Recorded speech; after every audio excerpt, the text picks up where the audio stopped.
All right, y'all, before we kick off this Friday ride, here's your heads up. This show doesn't come with training wheels. We're not here to coddle, sugarcoat, or spoon-feed you the same recycled headlines you get from CNN, Fox, or whatever feed the algorithm thinks you should see. Nope. Data and dissonance is raw. It's unfiltered, and it's bound to ruffle some feathers. Some of what you hear tonight you might love. Some of it you might hate. But all of it is going to challenge you, because we refuse to play nice with the narratives that are designed to keep you in line. If you can't handle honest debate, sharp edges, and a little Cajun spice in your gumbo of truth, then this may not be the show for you.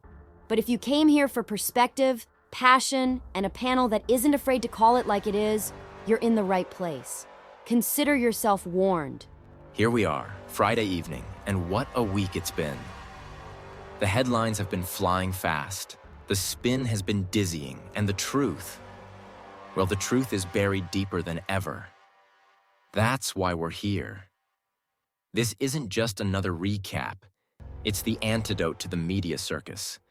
We're going to peel back the noise and get to the heart of what actually matters. From the chaos in Washington to the cracks showing overseas, from the culture fights blowing up on college campuses to the battles being fought right here in our neighborhoods, this week told us more about where America is headed than the mainstream ever will. And let's be honest, they don't want you connecting the dots, because if you did, you'd realize the pattern is obvious. So tonight, we're going to call it out, we're going to laugh at the clowns, and we're going to dig into the stories that shape not just the headlines, but the future. This is your Friday drive time dose of truth, grit, and maybe even a little fire to carry into the weekend. Let's get into it. All right, enough of the warm-up. Friday's not Friday without the crew, so let's bring them in and get straight to it. Brian, you've been chomping at the bit all week. Give us that MAGA energy. MAGA Fire Friday, baby. I've been waiting on this. The media hacks, swamp rats, and globalist stooges have been running their mouths all week, and it's time someone poured a bucket of truth gasoline on the lies. I'm bringing the heat in the fight, and I'm not holding back. The left doesn't take Fridays off, and neither do I. Always with the gasoline, brother. Rachel, your take. Give us the lens we need. Balance matters, and perspective matters. I'm not here to chant slogans or worship politicians. I'm here to break down what's actually happening, connect it to the bigger picture, and show you where the spin doesn't add up. This week was a mess of distractions and narratives. If you only listen to cable, you miss the real story. So tonight, let's widen the lens. Widen the lens, good. Daniel, you've been tracing threads this week. What's up on your board?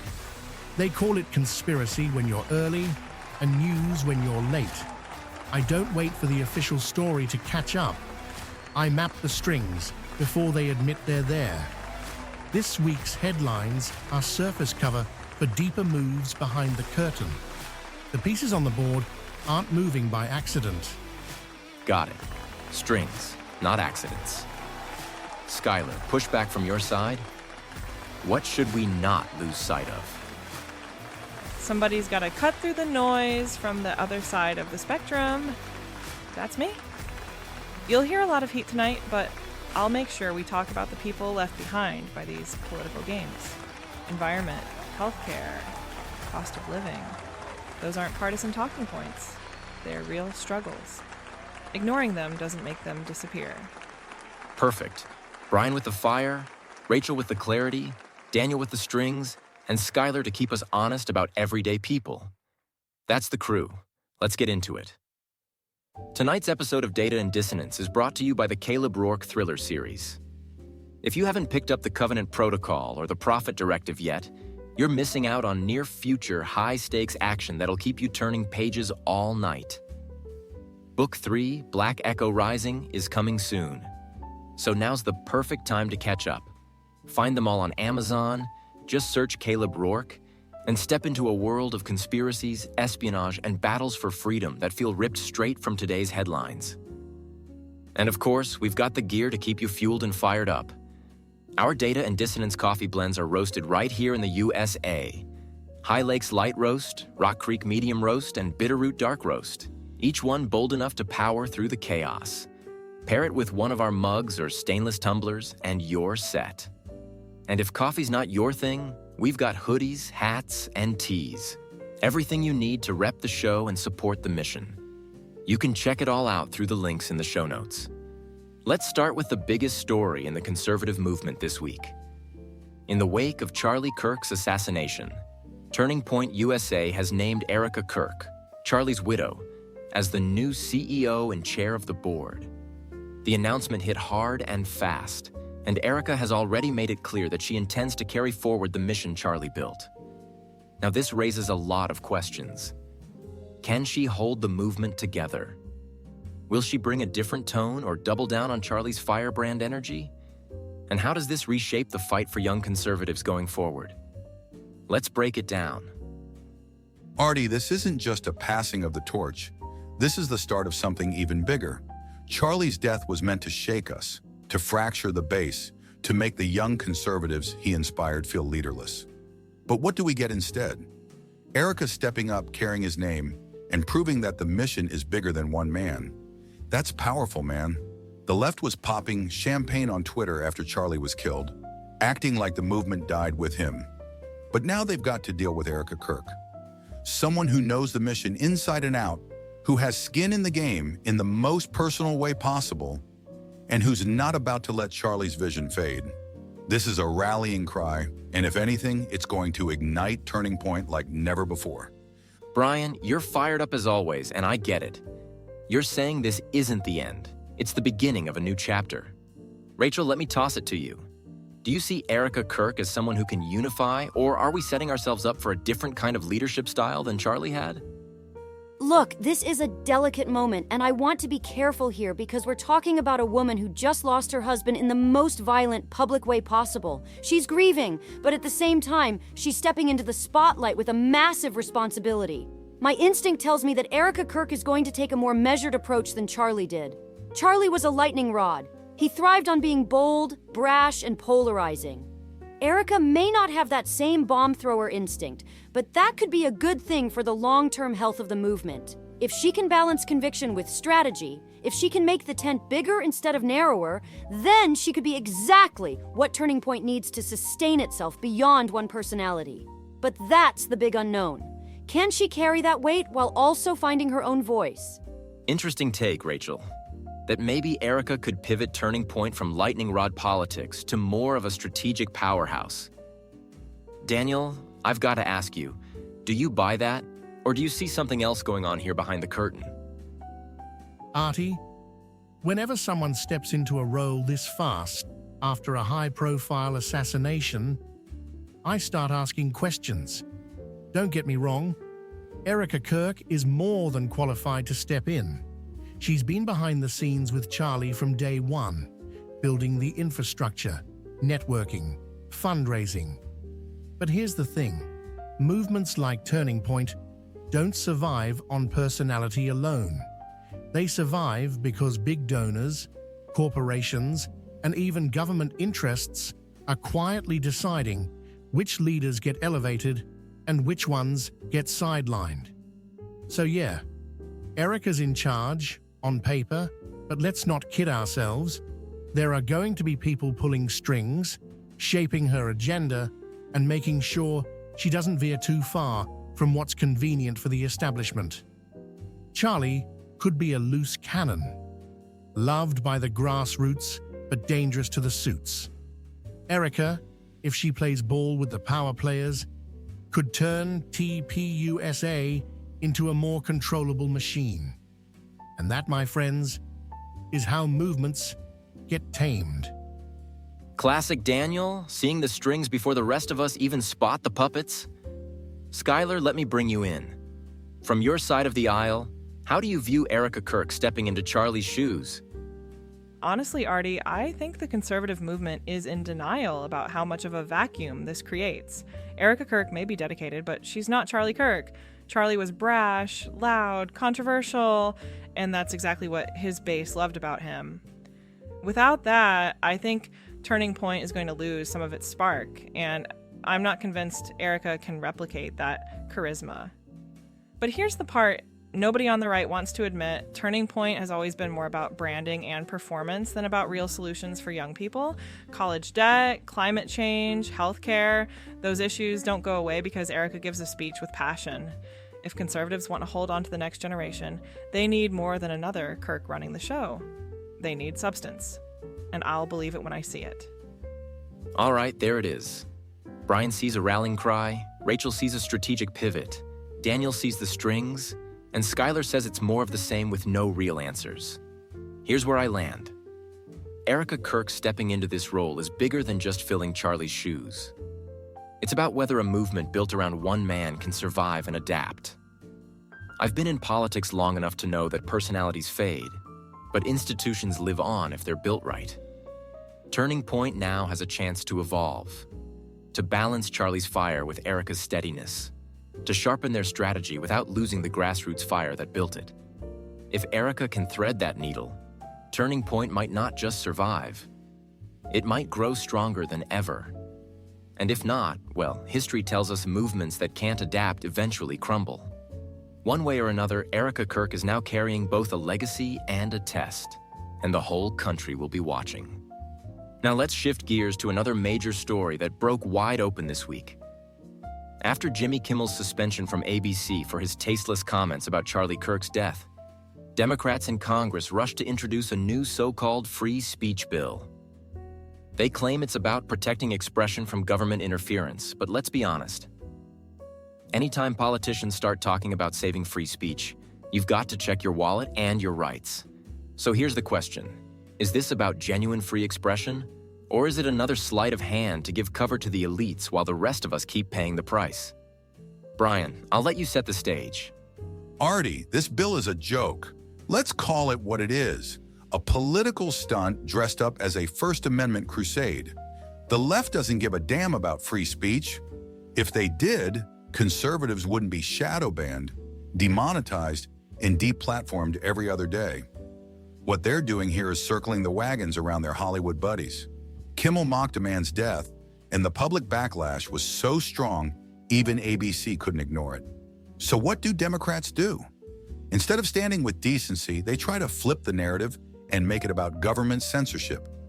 It's pathetic. Free speech means you can say what you want, but it doesn't mean you're immune from consequences. And if conservatives are the ones constantly paying the price for speaking truth while liberals get protected, then this isn't a free speech bill. It's a free pass for their side of the aisle. Brian bringing the fire as always. Government stunt, free pass for elites? Rachel, let me pull you in here. Do you see anything legitimate in this bill, or is it smoke and mirrors like Brian says? I think it's both, Artie. On one hand, yes, the Democrats are absolutely seizing the moment to make themselves look like defenders of free speech. That's classic politics. Take a controversy and spin it into a legislative headline. But here's the catch. There is a conversation worth having about the relationship between government power and corporate decisions. If the FCC leaned on ABC to suspend Kimmel, that raises real First Amendment issues. I don't agree with what Kimmel said. It was disgusting. But if the government pressured a private company into action, that's a dangerous precedent. My problem with this bill is that it's reactive, rushed, and partisan. Instead of building a genuine framework for protecting all speech, it looks like a Band-Aid written in crayon. And like most partisan bills, it's going to solve nothing while fueling the fire. Rachel raising a key point. Who's actually pulling the strings here? Government, corporations, or both? Daniel, I can see you itching to jump in. What's your read? Artie, this is classic distraction theater. They want us focused on Jimmy Kimmel and some bill in Congress, while the real play is happening behind the curtain. Think about it. Why now? Why this? Because they're testing how far they can push the narrative of who controls speech in America.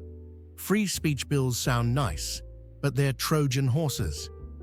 Hidden in the fine print are clauses that let bureaucrats or committees decide what counts as protected speech. And once that door is open, it's game over. They'll say hate speech isn't protected, misinformation isn't protected, disinformation isn't protected. Who decides those definitions? The same people who benefit from silencing dissent. So yeah, Kimmel was the spark. But the fire they're building is much bigger. They're not defending free speech, they're redefining it on their terms. Daniel always pulling the curtain back. And that's a chilling thought, that this isn't about one comedian, but about rewriting the rules. Skylar, let me hand it to you. From your progressive view, is this bill necessary, or is it just a smokescreen? Here's where I think conservatives are missing the point. Kimmel made a bad joke, fine. But if there really was government pressure to silence him, that should worry everybody. Because today it's Jimmy Kimmel, tomorrow it could be Tucker Carlson, and the day after that, it could be Rachel Maddow. Government shouldn't be in the business of deciding which voices get airtime, period. Now, I'll be honest. I don't think this bill is perfect. It was clearly rushed, and yeah, it's politically motivated. But at least it's raising the conversation. Conservatives talk a lot about free speech, but they're usually silent when corporations censor progressives or whistleblowers. If this bill forces both sides to confront how fragile speech really is in a corporate government media complex, then maybe it's worth the fight. And that's the clash. Brian says it's a partisan stunt. Rachel says it's sloppy politics with a dangerous undertone. Daniel says it's a Trojan horse to redefine free speech. And Skylar says it's a warning shot that should wake everyone up. Here's where I land. The First Amendment is crystal clear. Congress shall make no law abridging freedom of speech. That's not up for negotiation. The second we let politicians clarify or protect what's already written in stone, we invite them to chip away at it piece by piece. I don't trust Republicans with that power. I sure as hell don't trust Democrats with it, and I don't think any American should. Free speech doesn't need a new law. It needs a backbone. And if our institutions don't have one, then it's on us to stand up and defend it ourselves. For our final big story this week, we turn to Washington, where FBI Director Kash Patel went toe-to-toe with Senate Democrats in a heated hearing. Patel was grilled over accusations that the Bureau is being politicized under Trump's leadership, with Democrats claiming it's being weaponized against critics of the administration. Patel didn't back down, and the exchange got fiery, raising real questions about the role of the FBI in our democracy. So, let's unpack it. Is this about accountability, or is this another political circus where truth takes a back seat? Brian, you've been waiting for this one. Damn right I have, Artie. Look, Kash Patel isn't just some bureaucrat in a suit. He's a fighter who's been standing up to the swamp for years. The reason Democrats are losing their minds right now is because, for once, the FBI isn't acting like their personal hit squad. For decades, conservatives have been targeted, whether it was the Tea Party audits, Russiagate, or the parents at school board meetings being labeled domestic terrorists. And now that Patel is flipping the script, holding the left accountable for once, suddenly it's weaponization. Please, this is Projection 101. The Democrats are terrified because they don't control the narrative anymore, and Patel isn't scared of their theatrics. He's showing America what accountability looks like when the FBI actually does its job instead of protecting the elites. Brian coming in hot as expected. Rachel, let me hand it to you. Do you see this as accountability, or do you think Democrats have a point about the politicization of law enforcement? I think we've got to be really careful here, Artie. The FBI has a long history of crossing lines under Republican and Democratic administrations alike. So when Democrats cry politicization now, yes, part of it is sour grapes. But that doesn't mean the concern is invalid. What worries me is that every time the pendulum swings, the tools of government power get used by whichever side is in charge. Today, it's Patel under Trump. Tomorrow, it could be someone else under a Democrat. And the American people are the ones caught in the middle. Kash Patel may genuinely believe he's restoring integrity, but the optics of going after Trump's critics are messy, and perception matters. If we want the FBI to have credibility, it has to be seen as independent, not as the enforcement arm of whichever party holds the White House. That balance is what keeps our institutions from collapsing under mistrust. Fair point. Credibility matters as much as results. Daniel, I see you nodding, but probably not for the same reason. What's your take? Artie, Here's the thing nobody wants to admit. The FBI has never been neutral. Go all the way back to J. Edgar Hoover. Spying, blackmail, political manipulation. The Bureau was built to protect power, not the people. Now, what's happening with Patel isn't a revolution. It's just a rotation. The players change, the targets change, but the system stays the same. Democrats are mad now because the gun they've been pointing at their enemies just got turned around on them. But don't celebrate too quick, because tomorrow it'll swing back the other way. The deeper conspiracy is that the FBI will always serve the establishment, no matter who wears the badge. Patel might be sincere, but he's still working inside a machine that was designed to crush dissent. Until that machine is dismantled or stripped of its unchecked power, the circus will keep rolling, just with different clowns. Leave it to Daniel to take us back to Hoover's playbook. Skylar, let me bring you in. Do you think Democrats are overreacting, or are they right to be worried? I don't think it's overreaction at all, Artie. I think it's a legitimate fear that law enforcement agencies can be turned into political weapons. And here's the kicker. Both parties have been guilty of it. Democrats cried foul when Trump weaponized the FBI. Republicans cried foul when Obama supposedly weaponized the IRS. And regular Americans are left wondering who's actually on their side. Kash Patel might be a strong personality, but that doesn't change the underlying problem. Concentrated power in unelected agencies with almost no oversight. If the FBI can be used to target critics of the government, then nobody's safe. Not conservatives, not progressives, not independents. So while Brian cheers Patel and Daniel calls out the system, I'm looking at the bigger picture. Until we reform these institutions, they'll keep swinging like a wrecking ball through our democracy, crushing trust along the way. So here's where we land. Brian says Patel is finally giving Democrats a taste of their own medicine. Rachel warns that credibility matters and the pendulum can swing too far. Daniel says the FBI was never neutral and is just playing a new angle of the same old game. And Skylar says none of us are safe until the system itself is fixed. My take? I've watched Washington long enough to know that the FBI has always walked a dangerous line.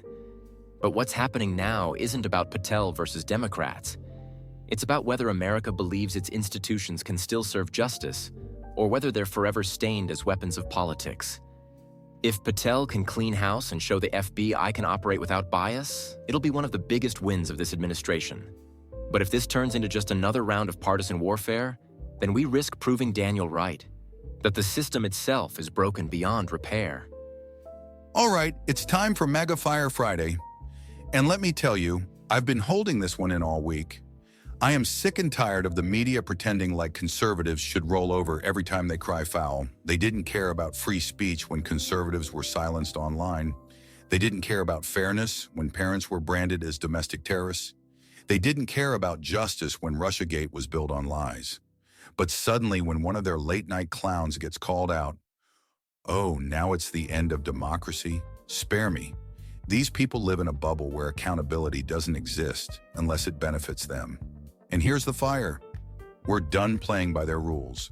The grassroots in this country are wide awake, fired up, and we are not waiting for permission anymore. Erika Kirk taking over TPUSA is proof that you can't kill a movement with a bullet. Kash Patel standing tall against the swamp is proof that you can't intimidate every patriot out of fighting. And the reaction to Kimmel is proof that when conservatives push back, we can win battles in culture too. The left wants you demoralized, silent, and ashamed of being conservative. Not me, not us, not ever. This movement isn't just alive. It's burning hotter than it's ever been. That's the fire they can't put out, no matter how hard they try. That's Brian's moment of unleashed energy. All right, time to pin some strings on the board, because this week gave us a web that's too obvious to ignore. Let's start with Charlie Kirk's assassination and Erika stepping in at TPUSA. On the surface, it's a tragic story with a natural succession. But zoom out, and you see something bigger. The moment Erika takes the reins, corporate donors and political power brokers flood in with support. Why? Because they know a widow leading a movement is harder to criticize, harder to question, and easier to steer behind the scenes. That's not just coincidence. That's strategy. Now connect that to Jimmy Kimmel and the sudden rush for a free speech bill. You really think the timing is random? They want us focused on comedians and culture wars, while they slip legislative language into the system that changes the very definition of what speech is allowed. And just when you think it's only about Hollywood, Kash Patel gets dragged into a Senate grilling where Democrats cry foul over politicization. Why? Because they're laying the groundwork to delegitimize him before he digs too deep into their own skeletons. These three stories aren't separate. They're threads of the same tapestry. Control the youth movement with a figure they can manage. Control the speech narrative with a rushed bill. Control the law enforcement narrative by discrediting the man in charge. The board is lit up like Christmas right now, and if you don't see the pattern, it's because you're not supposed to. But once you do, you realize this isn't chaos. It's choreography. That's Daniel connecting the dots. All right, it's Red Pill time, and I want to cut through the spin that's been shoved down everyone's throat this week. Let's start with Erika Kirk stepping into Charlie's shoes. The media wants to frame it as either a sentimental move or a power grab. But here's the truth. Leadership is messy, and grief doesn't come with a manual. Erika's stepping up because the mission can't stop, and whether she succeeds or fails won't depend on headlines. It'll depend on whether young conservatives actually stay engaged. That's the red pill on that story. Don't let the media tell you it's over before it's even begun. Now, let's talk about this so-called free speech bill. The left wants you to think it's about protecting expression. The right wants you to think it's about shielding Hollywood elites. But the reality is simple. Free speech is already protected. The First Amendment didn't expire. What they're really fighting about is who gets to define free speech, and that should scare everyone. And finally, Kash Patel versus the Senate Democrats. This isn't about one man or one hearing. It's about whether any institution in Washington can be trusted anymore. The red pill here is that both sides use the FBI when it benefits them and cry foul when it doesn't. The Bureau isn't neutral, and it hasn't been for decades. The only way to fix it is accountability that applies no matter who's in charge. So here's the dose of reality. Stop letting the narrative makers tell you how to feel. Stop falling for the shiny distractions and start seeing the patterns for what they are. That's the only way to stay awake in a system designed to keep you blind. That's Rachel dropping her weekly reality check. Here's the thing that keeps getting lost in these debates. While we're arguing over who leads Turning Point, or which late-night host crossed the line, or who's yelling louder in a Senate hearing, regular Americans are still getting crushed by the basics, the cost of rent, the price of groceries, and the fact that healthcare feels like a luxury instead of a right. Erika Kirk stepping into Charlie's role might energize conservatives, but let's be honest. Young people on both sides are asking bigger questions about student debt, climate, and jobs that actually pay the bills. If movements like Turning Point can't speak to those struggles, they'll eventually burn out no matter who's in charge. On the free speech bill, here's my progressive take. Yeah, I think it's rushed and politically convenient, but we can't ignore the real danger of government leaning on corporations to silence voices, whether it's Kimmel or a whistleblower. Protecting speech has to apply across the board, even when it's messy, even when it offends. And with Kash Patel, I'll say this. Democrats are right to fear weaponization, but Republicans are celebrating it like it's a win. Nobody wins when agencies like the FBI are used as political bludgeons. The people who lose are everyday Americans who get swept up in the crossfire. So my pushback tonight is simple. Stop treating politics like a team sport where one side wins and the other loses. If the environment collapses, if healthcare stays broken, if wages don't rise, none of these victories matter. People want accountability, yes, but they also want solutions. Until both parties start delivering those, all we're doing is fighting over the steering wheel while the car speeds toward a cliff. That's Skylar's voice in the mix. Before we roll into the Patriot Minute, let me hit you with this. If you love what we're doing here on Data and Dissonance, the best way to support the show is by rocking the gear and fueling up with our blends. We've got the coffee, High Lakes Light Roast, Rock Creek Medium Roast, and Bitterroot Dark Roast, roasted in the USA, bold enough to keep you sharp through the headlines. Pair that with our mugs, tumblers, trucker hats, hoodies, and tees, all with the Data and Dissonance branding, so you're repping the truth everywhere you go. We even added socks and tote bags because, hey, why not stir thought at the grocery store too? Every purchase helps us keep the lights on, keep the mic hot, and keep delivering the raw conversations you won't hear anywhere else. Hit the links in the show notes and grab something today. Coffee for your morning, merch for your pride, both for the mission. Tonight, I want to take our Patriot Minute to spotlight HunterSeven Foundation, a veteran-founded nonprofit that's doing incredible work for the men and women who serve this country. Their focus is on post-9/11 veterans who were exposed to toxins during deployment, burn pits, chemicals, and all the things the government doesn't like to talk about once the war ends. Instead of waiting for the VA to catch up, HunterSeven steps in with early detection, medical support, and advocacy to save lives before it's too late. These are warriors who fought for us, and now they're fighting a battle most Americans never see. Patriotism isn't just waving a flag, it's standing with those who carried it into battle. So tonight, I salute the HunterSeven Foundation and every veteran they serve. If you want to see what true service looks like, look at them. They embody the spirit of sacrifice, resilience, and love of country that defines America at its best. That's the Patriot Minute wrapped. As we close out this Friday recap, I want to give the crew one more chance to leave it all on the table. We've covered Erika Kirk stepping into leadership at TPUSA, the free speech bill circus out of Congress, and Kash Patel's showdown with Senate Democrats. We've heard the fire, the pushback, the conspiracies, and the reality checks. But now it's time to zoom out, take a breath, and leave our listeners with something deeper than the headlines. This isn't about winning arguments. It's about perspective, conviction, and where we go from here as a country. So let's do it. Brian, you've carried the torch all night. Kick us off with your final thoughts. Here's where I land, Artie. This week showed us exactly what we're up against. Charlie Kirk is gunned down, and instead of respect, the left dances on his grave. Erika Kirk steps up, and instead of coverage about her courage, the media frames it as some kind of sideshow. Jimmy Kimmel runs his mouth, and instead of holding him accountable, Democrats in Congress spin up a phony free speech bill to protect their buddies. And when Kash Patel finally puts the swamp under pressure, they scream that the FBI is being weaponized. It's exhausting, man, but it's also clarifying.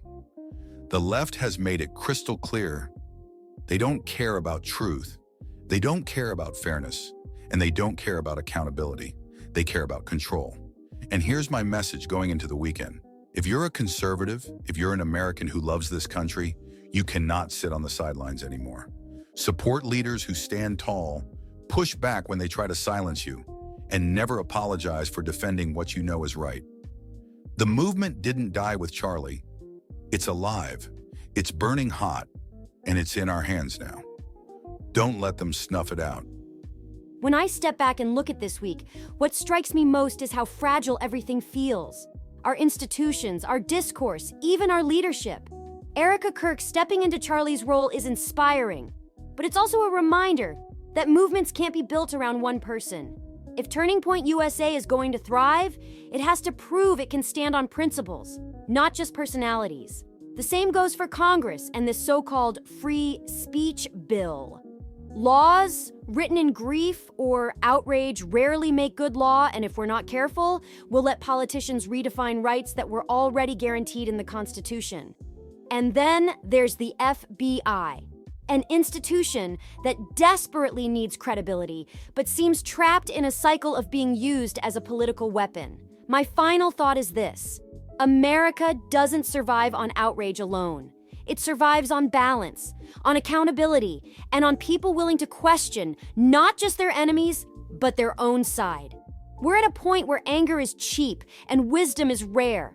My challenge to our listeners is to chase the wisdom, because without it, all we're doing is fueling the same fire that's burning the country down. When I look back at this week, Artie, what I see isn't three separate stories. I see one continuous play unfolding right in front of us. Erika Kirk stepping into Charlie's spot at Turning Point isn't just a moment of resilience, it's also the perfect opportunity for power brokers to slip their hooks into a movement while emotions are raw. The so-called free speech bill isn't about protecting your voice or mine. It's about rewriting the definitions of what speech they'll allow in the future. And once they've got those definitions, they'll use them like a scalpel to carve out dissent. And Kash Patel's battle in the Senate, that's not oversight. That's the establishment trying to discredit a man before he pulls too many skeletons out of their closets. My final thought is this. If you connect the dots, you realize none of this is coincidence. It's choreography. They distract you with outrage. They bait you with partisanship. And while you're looking left or right, they're moving pieces behind the curtain to make sure the system stays in their grip. The red pill here is simple. Stop taking the headlines at face value. Start asking who benefits every time chaos erupts. Because if you follow that trail, you'll see the same fingerprints, the same patterns, and the same players, no matter what name they put on the bill, the headline, or the institution. When I look at the week we just lived through, what I see is a country caught in the same old tug of war, but the rope keeps fraying while nobody notices. Erika Kirk stepping into leadership at Turning Point shows how movements can be resilient, but it also highlights how fragile they are when built around personalities instead of policy. If conservatives want to speak to the next generation, they'll need to address real issues: climate change, healthcare, student debt, and wages that don't keep up with reality. Otherwise, they're just swapping faces at the top of the same machine. The free speech bill is another example of politics as theater. Conservatives are right to worry about corporate government collusion. Progressives are right to worry about censorship. But instead of solving that together, we're locked in another left-right shouting match while free expression gets chipped away on both sides. And the Patel hearing, sure, Democrats are grandstanding, but Republicans celebrating the FBI's shift in their favor doesn't fix the root problem. The Bureau has too much unchecked power, and until both parties admit that, it's just going to swing back and forth like a wrecking ball through our democracy. My final thought is this: the real danger isn't losing an argument to the other side, it's losing sight of the people, the families struggling to afford insulin, the kids watching their world burn, the veterans who gave everything but can't get care when they come home. Until those struggles come first, all we're doing is fighting over who gets to drive the broken car into the ditch. All right, let me take us home.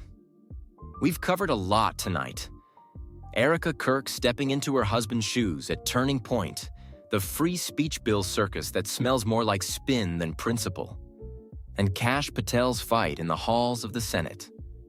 And what I heard from this panel is exactly why I love doing this show. Brian brought the fire, raw, unapologetic, and a reminder that conviction matters. Rachel reminded us that wisdom and balance can't be abandoned in the rush of outrage. Daniel pulled back the curtain and forced us to see the strings, even if it makes us uncomfortable. And Skylar reminded us that while we fight, people are still hurting, still struggling, still waiting for leaders to actually deliver. That's the crew, that's the clash, and that's the kind of debate you're not going to get on cable news. But here's where I land. America is at a crossroads, and it's not about one bill, one leader, or one headline. It's about whether we still have the courage to defend principles bigger than ourselves. Free speech doesn't need a new law. It needs citizens willing to use it without fear.